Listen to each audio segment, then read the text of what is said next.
at the same time.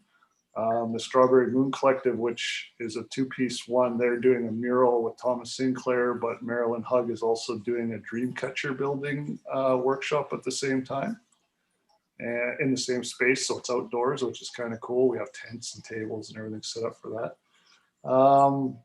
Yeah, so it'll be a kind of a staggered start on Friday, but everything this year, as we're trying to build it in a festival format. In the past, we've staggered it. We did one artist at a time, so everybody at once this time. So logistically, it's a little challenging for our sponsors and supporters to provide like things like lifts that we need. But we did figure out which ones we needed for each site. That was a bit of an adventure there. We kept getting them stuck in different places and that kind of thing. So. But yeah, no, I think we're all on track. I think the artwork, people are really going to like the artwork this year, and it should be pretty spectacular. And so I'm looking forward to it. Finally. Is there a place where we can see the locations? Like, is it on the website? So yeah, Brianne's going to be releasing on our social media kind of bios on the artists and the locations and that. We're trying not to promote gathering too much. Like originally, like there was workshops connected to every one of these murals with whether it's ADSB or different organizations to come down and actually be more engaged. But you know, COVID, we kind of had to modify that. So next year we're hoping to come back with all that full on and, you know, really have a good impact for our local artists, but also helping build attractions for the community to draw people here and get that. We picked up some new sponsors this year that are kind of national and international in stature. That it was Molotov and Bombing Science. So they're one of the leading producers of the paint that all the artists use for murals.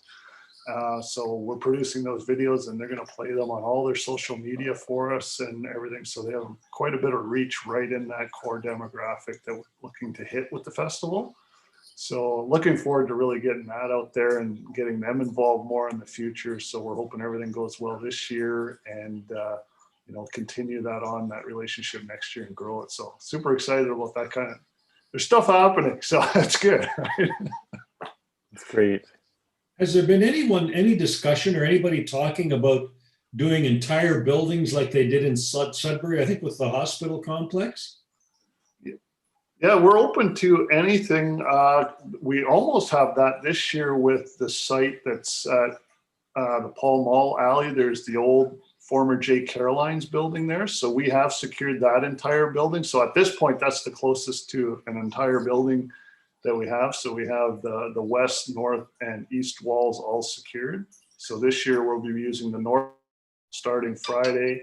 We're going to be using the west wall in August with an artist that's going to come a little later in the year. And then the rest of it is kind of for programming with Algoma U Fine Arts Program. So we got a lot of, we're starting to get out there. The walls are, sometimes they're difficult to get. Sometimes they just are easy. So you never kind of know what we're going to get.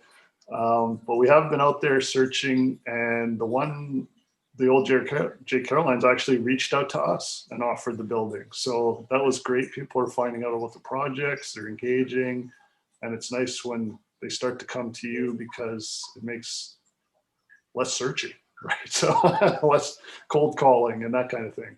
So no, I think we're going to do well, and it's excited to get started. We should call this program the Breaking Down Walls program.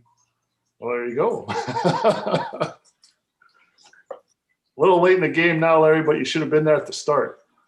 Yeah. But it's all part of the Summer Moon, which is, you know, I think it's a good platform to bring everybody together to do these kind of projects and engages a lot of the different arts organizations. Very similar to the Winter Lights that Virginia and everybody did, where we got those organizations out and doing projects in the community. So I think, you know, the more we can do those types of platform building that everybody can plug in and do their thing on, it's great. We're seeing all kinds of stuff popping up everywhere. So when are they going to start working on the new plaza? You know, I think that's just going to open the whole waterfront area up, and other things will be able to be done there. I've always found the bond our tent to be very, very cold and chilly, and it's a difficult space really, in part because of its location. But I think this other one's going to open everything up, and I'm hoping they're going to get at it soon. I think that's a Brent or Virginia question there. I popped on because I heard here. I'm in the background working at the same time. Yeah, Larry, good question. I know Tom's preparing a report right now, actually, to come back to council. I believe it's scheduled for the July 12th meeting or so, or shortly thereafter. Just waiting to hear on some items that are outstanding. But following that, then hopefully we'll be able to move things forward depending on how things unfold.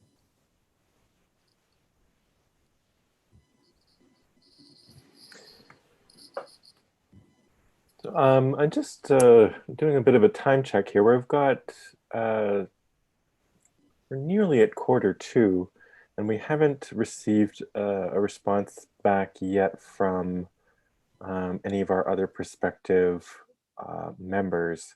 If we don't get one more person, we won't have quorum. So should we give it until 4:45 and then potentially reschedule? How do people feel? Oh, Donna, I think you might be muted. It doesn't say you're muted, but Fun. I am muted. This is my 7th call today, I think, and I'm just not sure which button to push. What was I going to say? Oh, outside of the award recipient, what else is that we have to make a decision on? Because that's no decision items, just updates. And the only update from the Cultural Policy Committee was that we had a similar problem and missed our quorum, so we had to reschedule for later this month. Okay. There isn't anything pressing that can't wait until September. So even with the discussion around the Community Recognition Award, we can have that discussion in September and still have enough time to go through the entire process and hold the ceremony if somebody's selected at some point in November. So, and actually the later it is in November, the more likely we can actually be back to a normal type of ceremony. So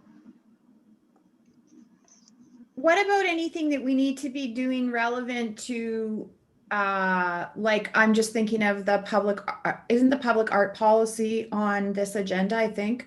What about anything we need to be doing relevant to, if we're not getting together again until September, where does that leave us in terms of anything we want to do budget related?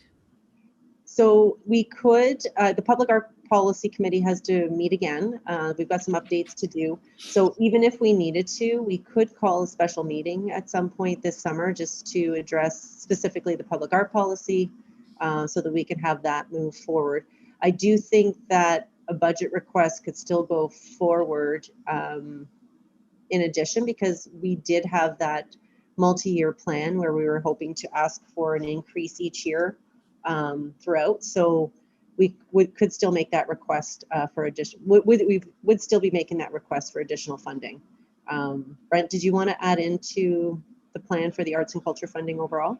Yeah, no, I think you hit it right on the head there. And we got part of the funding last year that increased, and council's been very open to adding that. So I think, again, asking for that is a good item to put forward again, similar to last year on that. And just for timing and budget items, just for everyone's perspective, how the process goes. And I'm not sure if I didn't get to speak this at Kathy's Heritage meeting, but I'll do it here.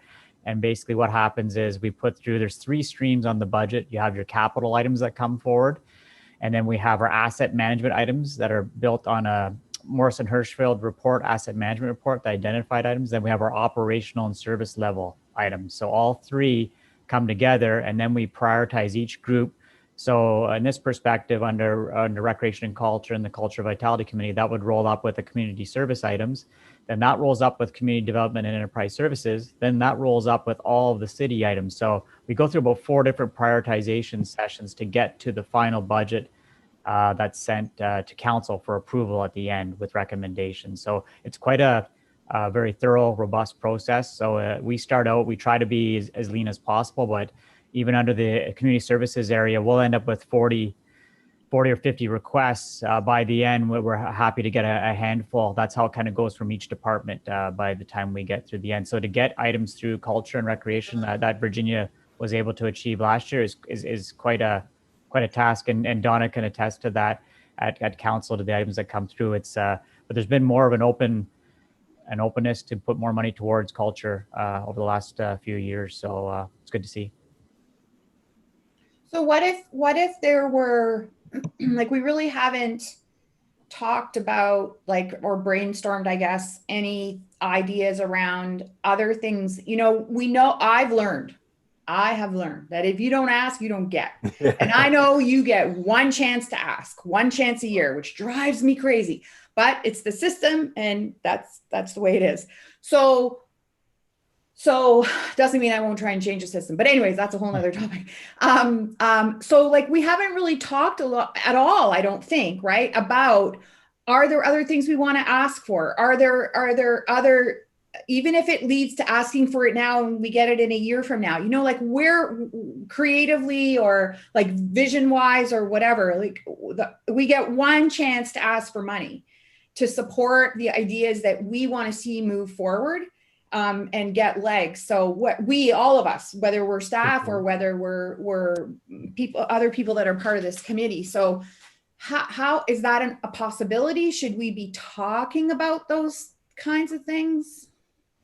If you're asking me, I think that, brainstorming sessions always good. It depends where you want to put your money, because if you're prioritizing, as I kind of said, you might only get one or two. So to have a list of 10 or 20 is good for the committee's purpose, but I would really, from a strategic perspective, push what you really want, and then have one or two maybe in the back pocket if things go really well. So to your point. And then once you get it on, what we do is, if it's on the list for 2 or 3 years, then we can highlight it to council saying, this has been on the list for 3 years.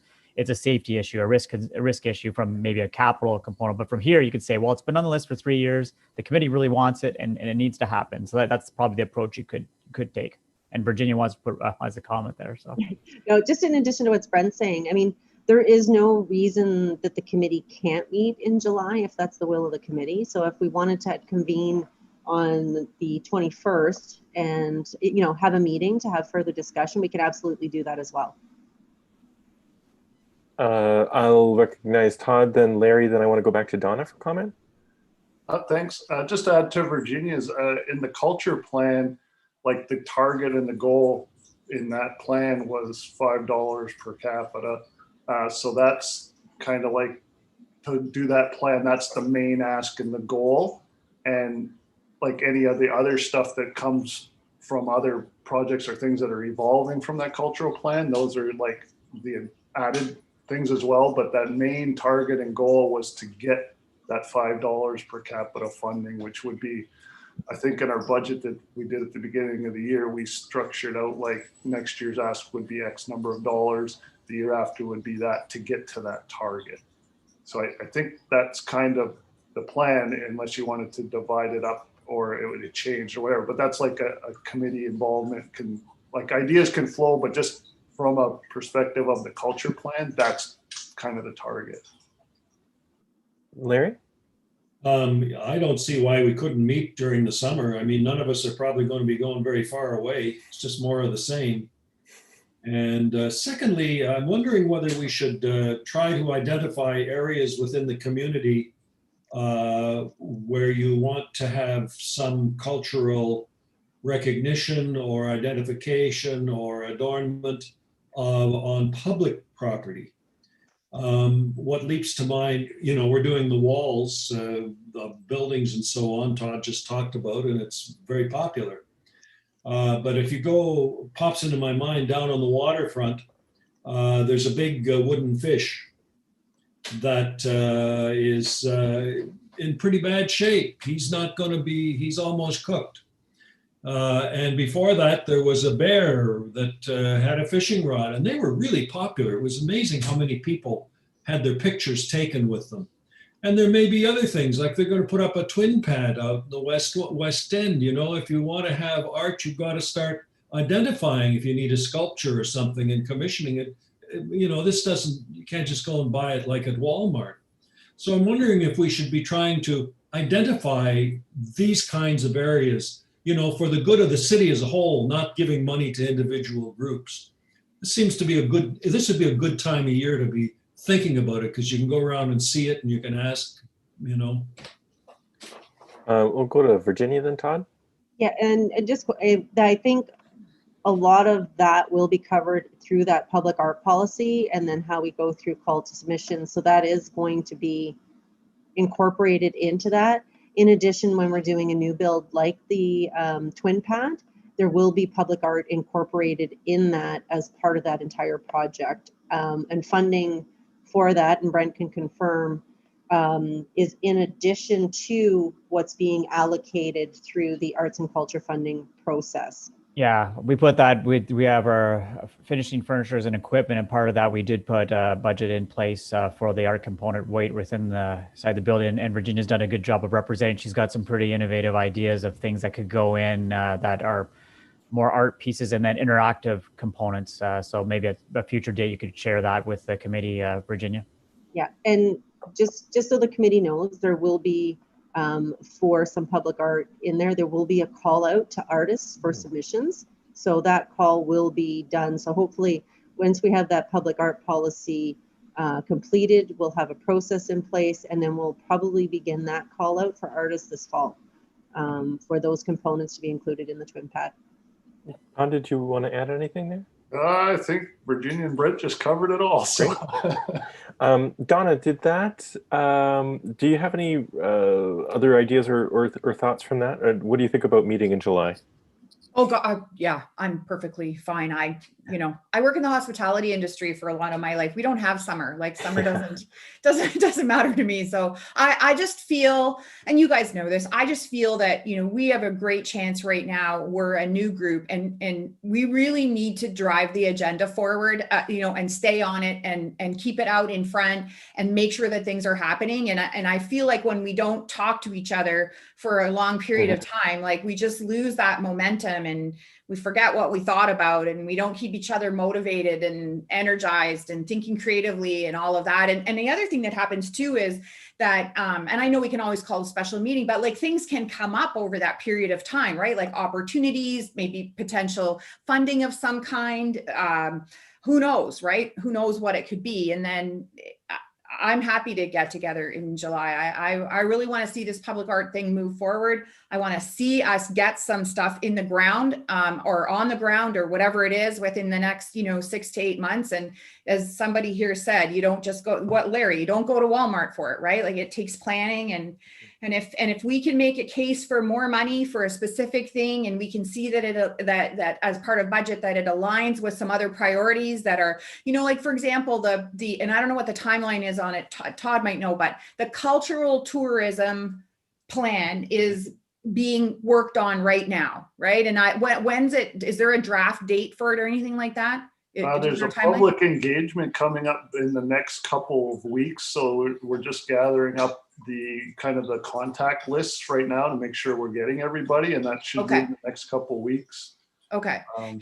Okay, because I already talked, they already called me, but the point is that this report's going to be coming out, or and are we all, who needs to contributing to it, and then when it comes out, what are is it aligned with what, I'm sure it will be, but like, and then how do we move on that at the same time, right? Because I know when I was talking to the fellow, I was talking a lot about, like, just as one small example, about how, we talked a lot about Indigenous and Indigenous culture and Indigenous art. And we talked a lot about things